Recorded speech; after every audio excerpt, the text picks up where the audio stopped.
So now we need to check for a state change or a ready state change from our XML HTTP object.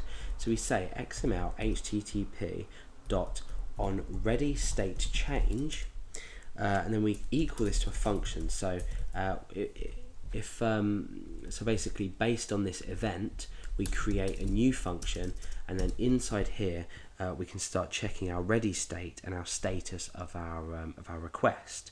So we say if, and we say XML HTTP dot ready state, and remember our capital S here, so case sensitive, is equal to 4, and our XML HTTP dot status is status is equal to 200. This just means if the page is not blank, or the request isn't blank, I mean, then we complete the rest of this block. So if these are both true, then we create what's in here.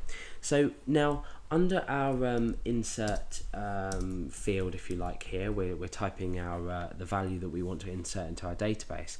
We're going to create a div, and what this div is going to do is it's going to feed back the information from our update.inc.php file when we create it.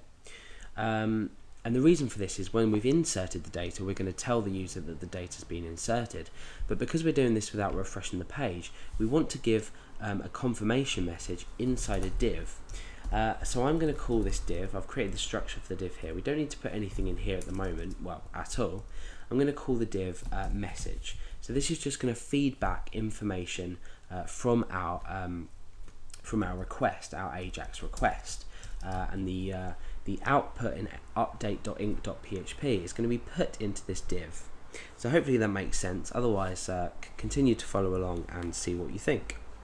So we've got document dot get element by ID, what I struggled with earlier, and then we specify the name of the div. So in this case, it's message. And then what we do is we say inner HTML. And what this is going to do is it's going to set the HTML within this specific div that we've specified. So what we're going to do is I'm going to equal this to XML HTTP dot response text. And all this basically is it's the output sent back from update.inc.php, because we're going to be opening this file later and sending post data to it, and we're going to be taking back the response text from this file. So that's important that we put that into message in order to, let's say if we were to say echo failed at any point in our program, any time in our script, the message div would be updated. So now that we've done that, we can come down here and we can start to send our post data. Now if you watch the other tutorials, you'll see that we've used XML HTTP.open, and then we've supplied 3 parameters. Don't forget the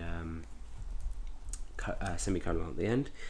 We've supplied the first parameter was get, the next was the file, so this was update.inc.php, and then it was true because we're sending the data asynchronously, so we need to set this to true.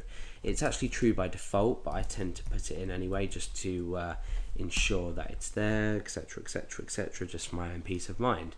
So now we say XML HTTP.send. Now there's a few changes that we need to make when we're using post data. You'll see that in some of the other tutorials I've put a question mark here to specify that we're going to be sending get data, and I've sent some specific data. So I've said, for example, text equals hello. Okay, so what I've done there is I've sent get data because it's as part of the URL.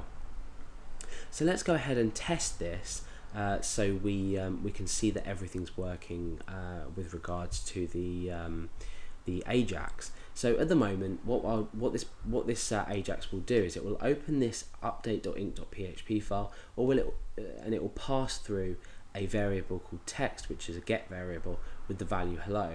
So what we can do inside here is just echo out $_get text, and what that should do is it should re-echo what we've entered into the text box, because remember what we enter into the text box is being picked up. Sorry, let's go back here.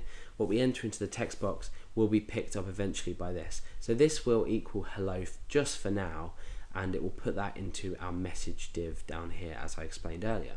So let's go ahead and check that this works. Let's click submit, and you can see that the value hello has been returned. Now obviously the problem with this at the moment is we've completely avoided the point of the tutorial. We need to post data using post. So the first thing I'm going to do is change this to post, and I'm going to get rid of these variables on the end here, because we don't post data through the URL.